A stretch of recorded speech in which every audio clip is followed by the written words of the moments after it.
C'est très simple. Vous avez parmi les élites africaines des gens qui ont choisi de trahir le continent africain. C'est une vieille tradition historique en Afrique. Il y a des gens qui sont noirs de peau, mais qui sont les ennemis du destin de l'Afrique. Il ne faut pas croire, et il suffit pour ça qu'on les promette, qu'on les assure de les enrichir, elles et leurs familles. C'est le cas de M. Ouattara, si on parle de lui. Il n'est pas le premier, il n'inaugure pas cette tradition, mais c'est son cas particulièrement en Afrique. M. Ouattara incarne le projet de recolonisation du continent africain. J'ai dit ici qu'il est la plus grande catastrophe qui nous arrive depuis 50 ans. Depuis 6 ans, je le dis ici. Depuis 50 ans, ce monsieur est la plus grande catastrophe qui soit arrivée au continent africain. Parce qu'il est l'incarnation du projet de recolonisation. Pour la simple raison qu'on lui a garanti des richesses, lui et sa famille, il peut être milliardaire, il a décidé de vendre le continent tout entier. Il est le pion, c'est-à-dire jamais un Africain n'est allé à ce niveau. Jamais. Parce que si nous considérons que les nouvelles générations aujourd'hui, nous avons assez plus de connaissances que les générations passées, alors on a affaire au plus grand traître de l'histoire de l'Afrique. C'est de cela qu'il s'agit. Donc, si on veut parler de la fanfaronnade de ce monsieur, bon, on s'amuse, mais est-ce qu'on peut parler d'économie en Afrique? Est-ce qu'il y a une économie en Afrique? Parce que la condition de faire l'économie, c'est d'abord de vous libérer politiquement. C'est le b.a.-ba. Nulle part au monde on a vu une nation faire de l'économie alors qu'elle n'est pas libre politiquement. Quand vous n'êtes pas libre politiquement et on vous demande de faire l'économie, ça s'appelle l'esclavage. Vous ne travaillez pas pour vous. Le reste qu'on a, c'est des histoires à embêter les gens. On parle que il n'est pas possible de parler d'économie dans un pays africain tant qu'on n'est pas libre politiquement. Et comme on montre dans l'histoire, où est-ce qu'il y a eu l'inverse, où les gens ont bâti une économie alors que politiquement ils ne sont pas libres. Donc on a affaire à une bande d'esclavagistes, de néocolons, de traîtres qui ont décidé qu'ils vont marcher sur le sol des Africains pour atteindre leurs objectifs. La vraie réponse à avoir, c'est de savoir si est-ce que nous on tolère ça. Et qu'est-ce qu'on fait pour empêcher ça? Voilà le débat. On parle de quelle monnaie unique? Mais vous êtes sérieux quoi? Quelle monnaie unique? Monnaie unique, c'est le nouveau nom du franc CFA, c'est tout. C'est le nouveau nom que la France peut donner au franc CFA, parce que la France a honte désormais. Nous avons démontré que c'est un État criminel, c'est un État, c'est le dernier empire colonial en plein 21e siècle, dont il faut maquiller la question du franc CFA. Parce que même les Allemands qui sont les partenaires disent que mais vous chiffonnez 400 milliards de dollars par an aux Africains. Chaque, non c'est pas un mot par an, je crois, a dit, c'est pas un mot par an. Par an. Bon, et ça c'est une sous-évaluation. Oui. Très sous-évaluation. Parce que ce que les Allemands prennent en compte n'a rien à voir avec toute la réalité du compte d'opération. Mais ils disent quand même que bon, vous siphonnez 400 milliards par an aux Africains.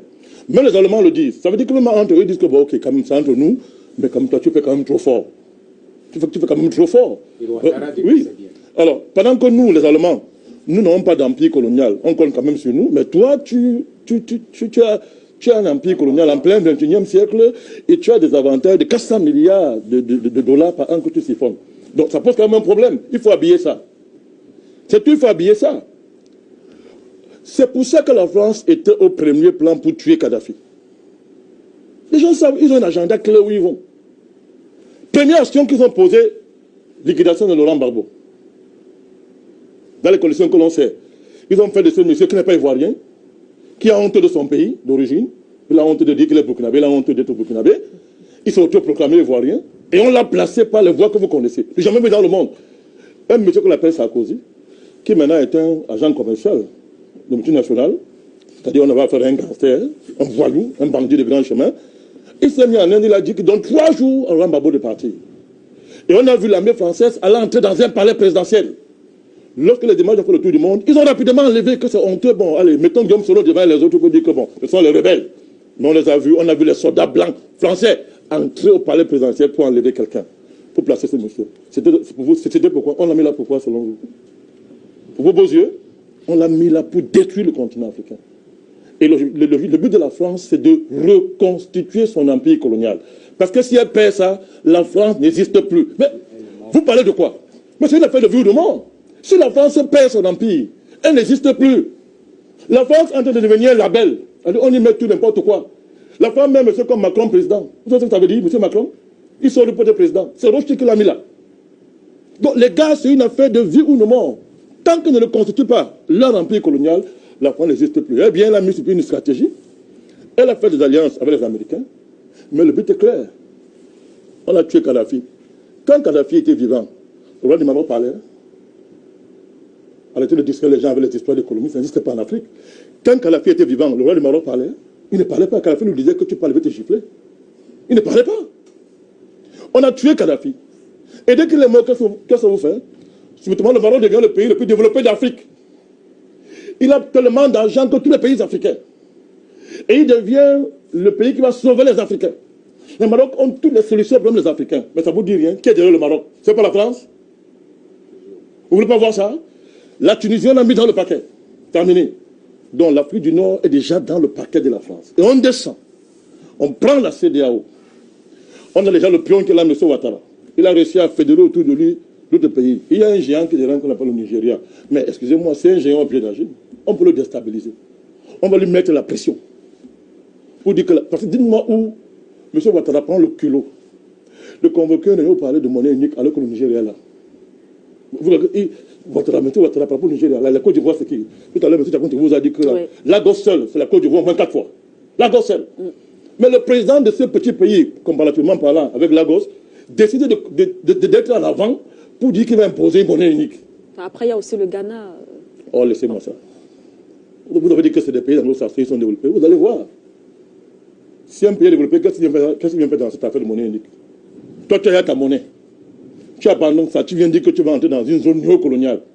Alors que tu es développé? Laissez ça. Je vous ai dit ici que laissez ça. Laissez ça. Donc vous avez une affaire géopolitique qui est bien construite. La France, pour maintenir son rang dans les nations, rang qu'elle ne mérite pas, parce que ce n'est que l'Afrique qui donne ce rang, elle a décidé que tant que la France doit être une puissance, vous les Africains, vous devez être des esclaves. C'est de cela qu'il s'agit. Alors cette monnaie unique, sans économie, de quoi est-ce qu'on parle? Prenez un pays comme la Côte d'Ivoire. L'économie ivoirienne est dans les mains de qui? Des Ivoiriens. Vous êtes normaux, quoi. Toute la richesse de l'économie ivoirienne est entre les mains d'abord des multinationales françaises, avec leurs amis américains. Mais c'est d'abord la France qui tient l'économie ivoirienne. Donc le projet de la France, c'est de faire que dans tous les pays de son précaré, il n'y ait pas d'économie. Que ce sont les multinationales françaises et leurs alliés qui dominent l'économie, de manière à ce que les populations soient réduites en esclavage. C'est ce qu'il faut dire. Monsieur, nous sommes dans le capitalisme. Le capitalisme, c'est quoi? C'est la ponction de l'énergie humaine pour enrichir le capital. C'est de cela qu'il s'agit. Et quand il est maintenant capitalisme néocolonial, c'est plus grave, c'est l'esclavage. Donc, le projet, c'est-à-dire la figure, l'idéal, le projet socio-économique que la France a réussi à implémenter en Côte d'Ivoire, c'est ce qu'elle veut implémenter dans tous les pays de son précaré, sous le couvert de ce que vous appelez monnaie unique. Donc, Mandela, c'est que vous n'avez aucun contrôle de votre sol. Aucun contrôle de votre sol. Oui. Vous n'avez aucun contrôle de votre sous-sol. Vous n'avez même pas le contrôle de votre population. Vous ne savez même pas comment fixer les prix sur les marchés internationaux en matière d'économie. Votre argent est à Paris, chez un pays qu'on appelle la France. Vous avez les bases militaires chez vous partout dans vos pays, même dans vos chambres. Vos présidents sont embrigadés dans des sectes où on les fait signer des pactes où on dit que la secte passe d'abord avant le pays. Et on vient fanfaronner un matin, on vous dit, on vous parle de monnaie unique. Dites-moi, montrez-moi les armes manuelles dans l'histoire. Laissez-moi, je vais terminer. Oui, vous allez chuter. Dites-moi, Manuel, dans l'histoire, où ça s'est passé comme on a envie de faire là en Afrique. Dites-moi où. Vous prenez l'Europe. La monnaie unique a été la fille, l'enfant des monnaies nationales. Ce sont les monnaies nationales qui sont décidées à devenir monnaie unique. Et ces monnaies nationales étaient les monnaies des pays souverains. Ouais. Des pays souverains qui ont décidé seuls, en toute souveraineté, de dire OK, pour faire face à la globalisation ou bien à la multinationalisation des économies, nous créons une zone monétaire. C'était déjà des champions économiques de ces pays-là. D'abord, tout avait pour la plupart des empires coloniaux. L'Angleterre, la France, tout ça, tout d'abord ça. Donc c'était d'abord des champions économiques. Mais nous, on nous fait quoi qu'on peut brûler les étapes. On n'existe même pas comme pays d'abord. Et maintenant on nous dit qu'il faut sauter, faire de la monnaie unique. Et en maintenant le compte d'opération à Paris. Et vous avez quelqu'un qui vient fanfaronner parce qu'il prétend que l'économiste, il dit que c'est une bonne chose, c'est un projet. Moi, ce qui me réjouit, je termine par là, c'est quoi? C'est que J'espère qu'avec cette situation, le Nigeria va se tourner vers la CEMAC pour bâtir ce qu'on appelle une ère économique de libération, ne serait-ce que sous-régionale. C'est ça qui me réjouit. Que bon, maintenant que le Nigeria est déjà attaqué, parce que la France ne va pas s'arrêter là, elle est prête à déstabiliser le Nigeria. Elle va s'allier de façon raisonnable avec la CEMAC pour construire une zone de libération du continent africain. Parce que le but est de descendre. Ils vont descendre, ils ne vont pas s'arrêter. Ouais. Pour l'instant, l'Afrique centrale résiste. C'est pour ça que cette fanfaronnade-là ne peut pas se faire pour l'instant en Afrique centrale. Mais c'est une bonne chose que le Nigeria maintenant tape le poing sur la table et dit à Paris, OK, pourquoi on appelle la marche, qu'on détruit d'abord le compte d'opéra. Compte d'opération. Mais vous demandez à Paris de le faire, vous demandez à Paris de boire la mer.